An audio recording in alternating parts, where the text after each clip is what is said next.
बेटे इधर आओ, इधर तो आओ। हाँ यहाँ बैठो, यहाँ इस वाली सीट पे, पहली सीट बैठो, इसी यहीं बैठो। आप पढ़ाई क्यों नहीं कर रहे हो? बताओ, नहीं रीज़न बताओ मुझे। काफ़ी दिनों से मैं देख रहा हूँ तुम पढ़ाई नहीं कर रहे हो बेटे, बात क्या है? बात तो बताओ। कोई बात नहीं, तो क्यों नहीं पढ़ रहे हो भाई? यहाँ मेरे पास किस लिए आए हो? ताकि नौकरी लग जाए, है ना?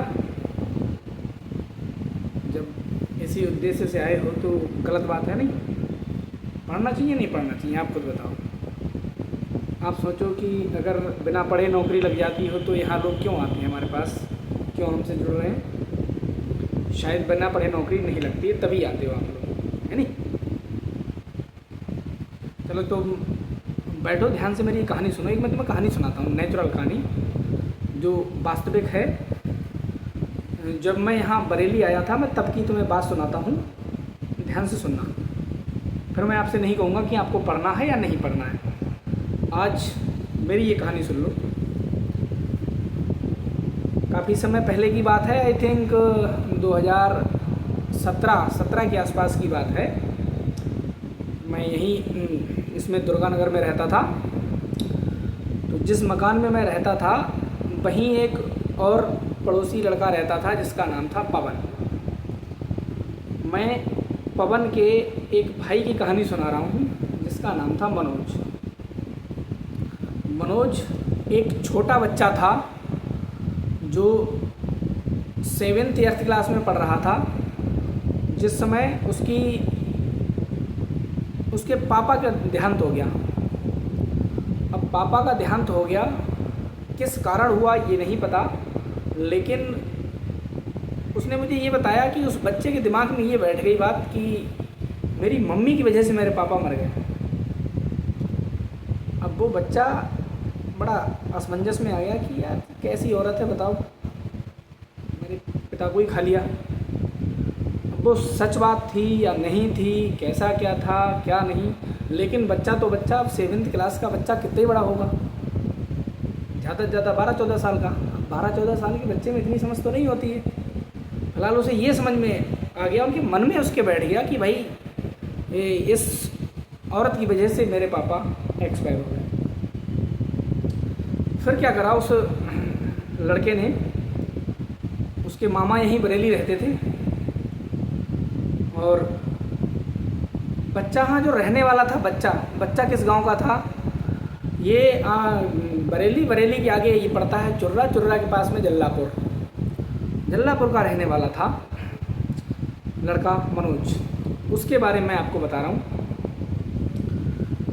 तो बच्चे के मामा यहाँ रहते थे बरेली और इसमें फिनिक्स मॉल में जॉब करते थे। तो उस लड़के के मन में आया कि क्यों ना चलो बरेली जाया जाए। तो वो कैसे ना कैसे करके किसी ना किसी के साथ में अपने गांव वाले के या कैसे भी करके अपने मामा के पास आ गया। तो उसने कहा कि अब मामा आपके पास रहूँगा। मैं क्यों, क्या है? तो उसने कहा नहीं मुझे घर पे नहीं रहना, बात ख़त्म। वो ये नहीं कह रहा कि मुझे मम्मी से द्वेष भावना है, ये है वो, इतना छोटा बच्चा है तो नहीं कह रहा, लेकिन हाँ ये कह रहा था कि मैं रहूँगा नहीं, आपके पास रहना है मुझे। तो मामा होते हैं। बोले ठीक है बेटे रह लो, कोई बात नहीं भाई, तुम्हारा ये भी घर है तुम्हारा वो भी घर है, तो हमारे गांव चले जाओ, गांव में रह लो जाके। अगर तुम्हें वहाँ रहना है तो वहाँ रह लो भाई, और यहाँ रहना है तो यहाँ रहो। नहीं मामा मैं आपके पास ही रहूँगा। अब मामा बैचलर, तो उन्होंने सोचा चलो 1 से 2 भले, 2 लोग हो जाएंगे, उसमें कोई ऐसी नुकसान वाली बात नहीं है। छोटा बच्चा ज़रूर है लेकिन साथ में रहेगा तो ये भी कुछ ना कुछ कर लेगा और हमारा भी भला हो जाएगा। तो क्या करा, बच्चे को साथ में रख लिया भाई। और यहाँ ना बरेली में ही एक स्कूल है, जय नारायण सरस्वती विद्या मंदिर।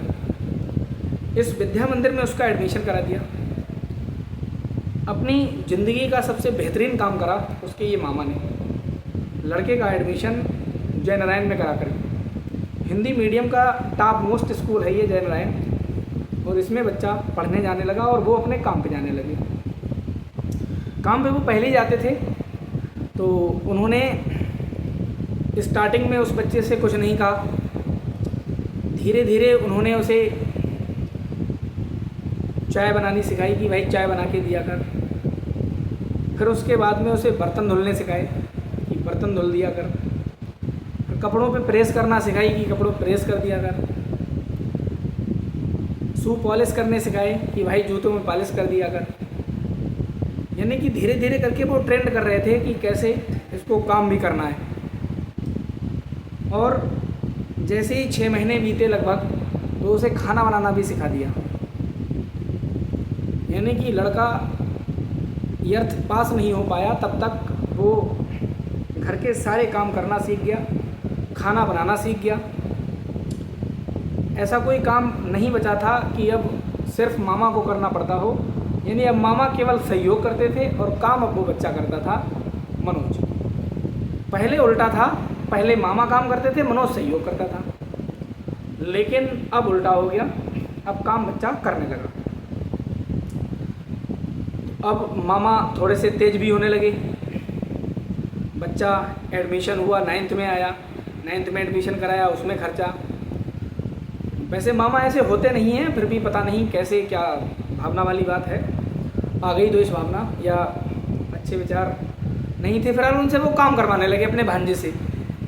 मेरे भैया बस की बात तो नहीं है, अगर मैं होता तो मैं नहीं करवा पाता इतना, ऐसे तो नहीं करता। क्या कि पहले उन्होंने कहा कि हाँ भाई चाय बना दे, उठ के नहीं, अपने आप तो नहीं उठे हैं या काम कर रहे हैं, लेकिन उससे चाय के बाद में ऑफिस जाएंगे, तब तक खाना बन जाना चाहिए, लंच लेके जाऊंगा मैं। तो वो लंच बना था, ठीक है। मैं जब लौट के आऊँगा तो कपड़े भी धुले हुए चाहिए, ठीक है मामा, धुल देंगे। कपड़ों में प्रेस भी चाहिए, ठीक है मामा, कर देंगे प्रेस। उसके बाद में बच्चे से कहा कि आपको शू में पॉलिश करनी है, तो उसने कहा ठीक है मामा, कर देंगे, जूतों में पॉलिश भी कर देंगे। अब धीरे धीरे करके बच्चा एक एक करके सारे काम करना सीख गया। यानी कि अब वो मामा के जूतों में पॉलिश भी करता था, मामा के कपड़े भी धुलता था, मामा के कपड़ों में प्रेस भी करता था। तो सारे काम करने लगा और धीरे धीरे खाना भी बनाने लगा और खाना अच्छा बनाने लगा।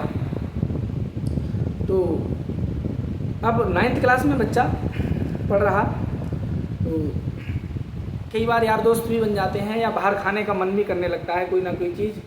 तो वो मामा से पॉकेट मनी के तौर पे 150 रुपये मांग रहा था कि मामा दे दो। तो उन्होंने जैसे 100 रुपीज़ अगर दे दिए तो हफ्ते 2 हफ्ते के लिए, यानी कि 7 दिन 15 दिन के लिए लगभग हो गए वो पैसे, ऐसा वो मान लेते थे। लेकिन अगर 9th क्लास में बच्चा है, मान लीजिए उसे कोई किसी अगर कॉपी की भी नीड पड़ गई, तो 100 रुपये मुझे नहीं लगता कि बहुत बड़ी बात है। लेकिन हाँ, वो अपना बेचारा कहता नहीं था, क्योंकि घर छोड़ के तो यहाँ आया, वो जाएगा कहाँ, तो कहीं जा भी नहीं सकता। फिर उसके बाद क्या हुआ, बच्चे ने 9th किया, 9th के बाद में 10th में आया, इन्हीं परिस्थितियों के साथ में मामा की सभी बातें मानते हुए। अब धीरे धीरे जब वो बच्चा 10th में पढ़ रहा था, तो क्लास में तो अच्छा था ही, सभी टीचर्स को भी ये पता लग चुका था कि ये बच्चे के इसकी पापा नहीं है और माँ होते हुए भी नहीं है, जिसे इसने नेगलेक्ट कर दिया है, और अब ये मामा के पास रहता था। ये सब टीचर भी जान चुके थे, तो उस बच्चे पे ज़्यादा ध्यान देते थे। ज़्यादा ध्यान देने की वजह से बच्चे ने हाई स्कूल में टॉप किया। वो जो लड़का था पवन, उसने मुझे उसकी उस समय के टॉपर की ना कटिंग भी दिखाई थी न्यूज़पेपर की, अमर उजाला, दैनिक जागरण, इनमें सब में उसका नाम था बच्चे का, कटिंग के सहित उसे सम्मानित भी किया गया था, यानी वो टॉपर बना था। अब उसके बाद की कहानी बताता हूँ मैं आपको। बच्चा फर्स्ट ईयर में आया, तो फिर फर्स्ट ईयर में जब वो बच्चा आया, तब उसने क्या करा, फर्स्ट ईयर की ही यानी कि कोचिंग पढ़ानी स्टार्ट कर दी थी, मैथ और इंग्लिश वगैरह की, ताकि थोड़े बहुत पैसे मिल जाएं। और ये सारे काम ये वो करता था मामा से छुपा के, मामा को पता ना लगे। मामा चूँकि ड्यूटी से लेट आते तो उन्हें ऐसा कुछ पता भी नहीं था, लेकिन हाँ वो पैसा एक आध बैच पढ़ाता था, 2-4 बच्चे अपने साथी घेर लिए तो 1500 रुपये मिल जाते, ताकि उसकी जेब में रुपए रहने लगे। ज़्यादा नहीं तो कभी ना कभी ऐसा ना, हर बार मांगना भी ठीक नहीं लगता जब बच्चा रह रहा होता है मामा के पास। हालांकि देने वाले दे देते हैं और नहीं देने वाले नहीं भी देते हैं, तो उसे नहीं मिलते थे, इस बात की गिलानी थी, तो उसने उसने सोचा लाओ पढ़ा ही लेते हैं। अब वो पढ़ाने लगा कुछ 1-2 बच्चों 2-4 बच्चों को, अपने साथियों को ही, तो उससे उसे थोड़ा बहुत पैसा मिलने लगा। अब धीरे धीरे ये बात उन्हें पता लगी मामा को, तो उन्होंने बहुत डांटा, तू क्यों पढ़ाता है, मैं हूँ पैसा देने वाला। अब लेकिन ये कौन बताए कि आप सिर्फ खर्चे के पैसे देते हो, केवल फीस जमा करते हो, और भी बच्चे के खर्चे होते हैं, 150 रुपये और भी ज़रूरत पड़ती है, ये कौन समझता है। तो ये बच्चा भी सॉरी बोल के और बस आगे बढ़ गया। अब मामा की क्रूरता देखिए आप। एक बार बच्चा क्या था, अपने दोस्तों के साथ में घूमने चला गया। इत्तेफाक वाली बात है कि वो मामा के आने से पहले तो आ गया, लेकिन उसने खाना नहीं बनाया। एक्चुअली बन नहीं पाया, बनाने ही जा रहा था, तब तक उसके मामा आ गए। तो मामा बोले तूने खाना क्यों नहीं बनाया? बोले मामा बस सो गए थे, मतलब। तो वो बदतमीजी पे उतर आए कि सोने के लिए रहता है यहाँ, केवल स्कूल जाना होता है, तुझे खाना भी नहीं बना मिलता है, सारी चीज़ें यहाँ पे ला के रख दी, सिर्फ एक काम दिया गया है। हालांकि वो सारे काम करता था बच्चा, कपड़े भी धुल रहा था, प्रेस भी कर रहा था, जूते में पॉलिश भी कर रहा था, फिर भी ये कंडीशन बन गई कि तूने खाना क्यों नहीं बनाया। तो मामा गुस्से में भरे हुए थे बहुत ज़्यादा है। तो हमारे यहाँ बरेली में मैंने भी देखा है और आप सभी ने भी देखा होगा, अगर जिस मकान में आप रह रहे हैं और आसपास में अगर प्लाट खाली पड़ा है, तो हम लोगों के घर में ना जो कूड़ा हो जाता है, तो कूड़ा उसी प्लाट में उठा के फेंक देते हैं, खाली प्लाट में, चाहे वो रखा हुआ खाना हो या कूड़ा हो, उसमें फेंक देते हैं। तो मामा को गुस्सा इतनी तेज आई, उसने अपने भांजे को उठाया और उसको ही फेंक दिया उस प्लाट में। अब सोच के देखिए आप, 2nd फ्लोर पे आप रह रहे हैं और ऊपर से बच्चे को फेंक दिया। लेकिन ईश्वर की महिमा, जिसका कोई नहीं होता उसका ईश्वर होता है। भगवान की दया दृष्टि ऐसी थी कि बच्चे को कुछ नहीं हुआ। बच्चे के ना हाथ में चोट लगी ना पैर में चोट लगी। बच्चा उठा, उसने अपने हाथ पैर झाड़े, साफ़ किए ऐसे और आया। बोले मामा क्या बनना है बताओ? गलती हो गई भाई, नहीं बन पाया, आप बताओ बना देंगे और क्या। ठीक है बनाइए। तो फिर से बनाया खाना। ऐसी ज़िंदगी सोच के देखो आप, अगर 2 मंजिल से शायद किसी को फेंक दिया तो मर ही जाएगा, लेकिन भगवान उसके साथ था तो बच्चा मरा नहीं। मरा छोड़ो, कुछ भी नहीं हुआ। अब उसके बाद में बच्चा आया, उसने खाना बना दिया। अगले दिन का फिर वही रूटीन, पढ़ने जाने लगा बच्चा। फिर पढ़ने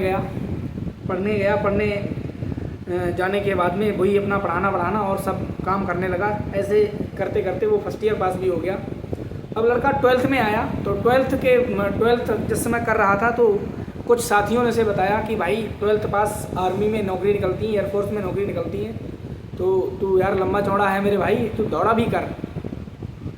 तो यार बोला किस समय दौड़ेंगे बताओ, मामा खाना भी बनाना, ये सब काम करना होता है, स्कूल भी आना, थोड़ा आप लोगों को पढ़ाते भी हैं, तो कैसे क्या करेंगे। बोले तू सुबह सुबह उठ के चला जाया कर, मामा काम करके आते हैं, सुबह लेट उठते होंगे। बोले हाँ वो उठते हैं 7-8 बजे। तो ठीक है, तो 4 बजे जाया कर, अपने रेस मार और आ जा। बोले हाँ ठीक है। अब इस लड़के ने क्या करा, 12th की पढ़ाई भी कर रहा है, साथ में बच्चों को पढ़ा भी रहा है, पूरे घर का खाना भी बना रहा है अपना और अपने मामा के लिए, उनके सारे काम भी कर रहा है, और सुबह 4 बजे उठ के ये रनिंग भी करने जाने लगा। तो धीरे धीरे अब इसका मतलब रूटीन बन गया कि सुबह रनिंग करने भी जाना है, और इस तरह से अभ्यास करता रहा। इसी दौरान इसके 12th के एग्ज़ाम आ गए, और ईश्वर की कृपा और इसकी मेहनत की वजह से इसने फिर टॉप किया। इस लड़के ने 10th में भी टॉप किया और 12th में भी टॉप किया। अब मैं उसके प्रूफ आपको नहीं दिखा सकता हूँ, लेकिन यकीन मानिए मेरे बच्चे मैंने अपनी आंखों से देखे। उसने उसकी कटिंग मुझे दिखाई थी न्यूज़पेपर की, 10th की भी और 12th की भी। उस लड़के ने फिर टॉप किया, और टॉप करने के बाद एज लड़के की 17.5-18 जो भी रही हो, फिलहाल उसी समय वैकेंसी एयरफोर्स में आ गई। एयरफोर्स में वैकेंसी आती हैं एक्स ग्रुप और वाई ग्रुप की, तो उसमें उसने एक्स ग्रुप के लिए अप्लाई कर दिया और लड़का भर्ती देखने चला गया। यहीं बरेली एयरफोर्स में ही बता रहा हूँ मैं। अब ये भर्ती देखने गया लड़का, तो जब ये लाइन में लगा हुआ था तो क्या भगवान की मर्जी होती है, कैसे लोग मिल जाते हैं पता नहीं, इसको एक अधिकारी ने देख लिया। अधिकारी ने देखा तो देख करके ऐसे ही पूछ लिया, और बेटे क्या नाम है तुम्हारा? तो बताया भाई ये नाम है मनोज। अच्छा कहाँ रहते हो? यहाँ रहते हैं। पापा क्या करते हैं? जैसे ही बोला पापा क्या करते हैं, बच्चा रो आया। सर पापा? तो कहाँ रहते हो? बोले तो सर पापा नहीं है और मैं मामा के पास रहता हूँ। बच्चा लिटरली रो आया। मुझे भी याद करके उसके आंसू आ जाते हैं, अभी भी आंखें नम हैं। तो बच्चा रो आया और उसने बताया हाँ कि सर ऐसा ऐसा है, ये है। तो कहाँ पढ़ते हो? बताया मामा पढ़ाते हैं। भाई हमारे सब कुछ मामा ही हैं, उन्हीं के पास रहते हैं यहीं बरेली, और जनरैन से पढ़े हुए हैं। यहाँ सर स्कूल है एक, तो उसमें कितने नंबर आए? बोले सर नंबर अच्छे आए, मैंने टॉप किया है सर, 10th में भी टॉप किया था और 12th में भी टॉप किया। तो उन्होंने सर पे हाथ रखा, बोले बेटे चिंता ना कर, तेरा सिलेक्शन हो जाएगा, तो जा आराम से रेस मार, फिजिकल लगा, फिजिकल अपना पूरा कर। अब ये बच्चा गया, बच्चे ने रेस लगाई और रेस के बाद में मेडिकल तुरंत हुआ और ये लड़का मेडिकल अनफिट हो गया, ग्राउंड फिट होने की जगह अनफिट। और अनफिट भी किसमें किया? इसको आँखों से कर दिया, आई में कर दिया। इन्होंने बता दिया कि पढ़ने में दिक्कत आ रही है, चश्मा लगा हुआ है, दिक्कत है, जबकि ऐसा कुछ भी था नहीं। तो लड़के की आंखों में आंसू आ गए और लड़का चल दिया अपने घर की तरफ, अपना बैग उठा करके। भाई चलो, किसी ने बताया था 12th पास नौकरी लग जाती है, लेकिन यहाँ तो नौकरी लगती नहीं है, यहाँ तो कोई और ही बात है। अब ये लौट के आ रहा था बच्चा, ईश्वर की फिर इसके ऊपर कृपा हुई, इसे वही ऑफिसर फिर मिल गया जिसने इससे पूछा था बेटा तुम कौन हो, कहाँ के रहने वाले हो, कितने नंबर आए हैं, क्या था। वो बच्चा इसके उन अधिकारी के मन में बस गया था। तो उन्होंने पूछा क्या हुआ बेटे, कैसे उदास हो? अब जब भी कोई बच्चा फेल होता है और रिसेंटली उससे कोई पूछ ले कि आप फेल हो गए, तो मुझे लगता है कि बच्चा रो ही आएगा, और वो भी रो आया, आंसू आ गए उसके बच्चे के। बोले साहब सारे काम फिट हो गए, लेकिन मैं मेडिकल में अनफिट हो गया, आंखों की वजह से मुझे निकाल दिया। वो उन्होंने कहा वो सामने जो भी लिखा है ये पढ़ दो, वो मैंने पढ़ दिया, उसके बाद भी कैसे निकाल दिया मुझे पता नहीं है, बट मैं सर बाहर हो गया हूँ। अब आशीर्वाद दो सर आगे ताकि हो जाए मेरा सिलेक्शन। ठीक है। फिर जो है बोले निकाल दिया, चलो कौन है भाई? अब उस बच्चे को साथ लेकर के वो उसी अधिकारी के पास गए जिसने उसे निकाला था। और ये अधिकारी एयर मार्शल था, बड़ा अधिकारी था, उससे तो बहुत ही बड़ा था, जिसने अनफिट किया था। तो जाते ही जाते उन्होंने पूछा हाँ भाई बताइए आपने किस बेस पर इस बच्चे को निकाला है, या सीधे सीधे ये बताइए कि कितने पैसे चाहिए, ज़मीर जिंदा है या नहीं है। इस बच्चे को नहीं पहचानने की तमीज़ है? तुमको तो नौकरी से इस्तीफ़ा दे देना चाहिए।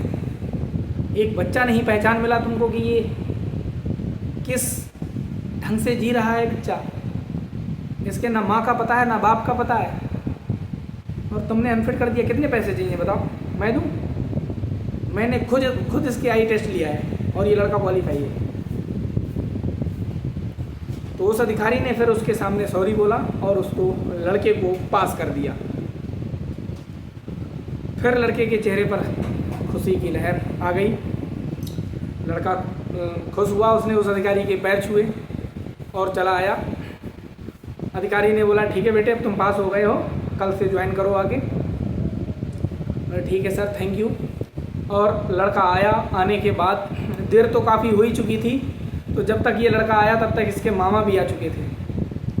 अब ये लड़का आया और आके इसने अपने मामा के पैर छुए, जबकि हम लोगों में मामा के पैर नहीं छुए जाते हैं, लेकिन बच्चे ने पैर छुए मामा के और बोला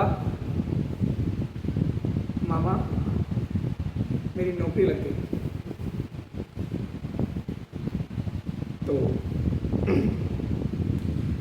आ रहे, मुझे बड़ा दुख हुआ।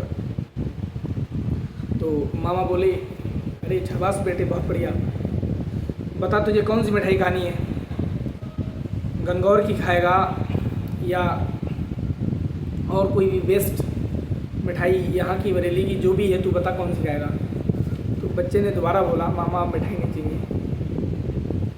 आपने बहुत दिन तक रखा, बहुत साथ दिया, इतना कुछ किया मेरे लिए, इसके लिए थैंक यू वेरी मच। ये एहसान ज़िंदगी भर नहीं उतरेगा मेरे से, जो किया बहुत किया। कभी भी मेरी ज़रूरत हो तो आप मुझे बताइएगा, अब मिठाई मैं ला के दूँगा, आप नहीं। तो उस बच्चे ने मिठाई नहीं खाई, लेकिन नौकरी लग गई। तो मैंने ये कहानी सिर्फ इसलिए बताई है कि जिसके न माँ का पता था, ना बाप का पता था, और लड़का सफलता की सीढ़ी पर पहुंच गया, अथाह मेहनत की थी।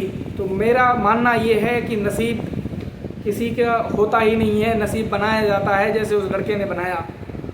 तो आप सभी भी अपना नसीब बना सकते हैं, अपनी मेहनत से अपना नसीब लिख सकते हैं और नौकरी ले सकते हैं, नाम रोशन कर सकते हैं। तो मेरी अगर ये बात अच्छी लगी हो तो जितने भी पढ़ने वाले बच्चे हैं, आपके साथी हैं, जितने भी ग्रुप हैं आपके पास पढ़ने वाले, उन सभी ग्रुप्स में ये कहानी शेयर कर दीजिएगा। अगर अच्छी लगी हो तो लाइक भी करिए और कमेंट भी करिए, चैनल को सब्सक्राइब करिए। मैं कभी नहीं कहता हूँ चैनल सब्सक्राइब करने के लिए, लेकिन जब इस तरह की मुझे बात बतानी होती है, दुनिया में पहुँचानी होती है, दूर दूर तक पहुँचानी होती है, तो मैं हाथ जोड़ के रिक्वेस्ट कर लेता हूँ मेरे बच्चों कि प्लीज़ इसे आप शेयर करिए, ज़्यादा से ज़्यादा शेयर करिए। ऐसी कहानियाँ, ऐसी बातें लोगों तक पहुँचनी ही चाहिए जिनकी समाज को वाकई में बहुत ज़रूरत है। तो आप लोग भी भाई मेहनत करिए, और मैं ईश्वर से प्रार्थना करता हूँ कि आपकी मेहनत रंग लाए और आप सफलता प्राप्त करें। धन्यवाद।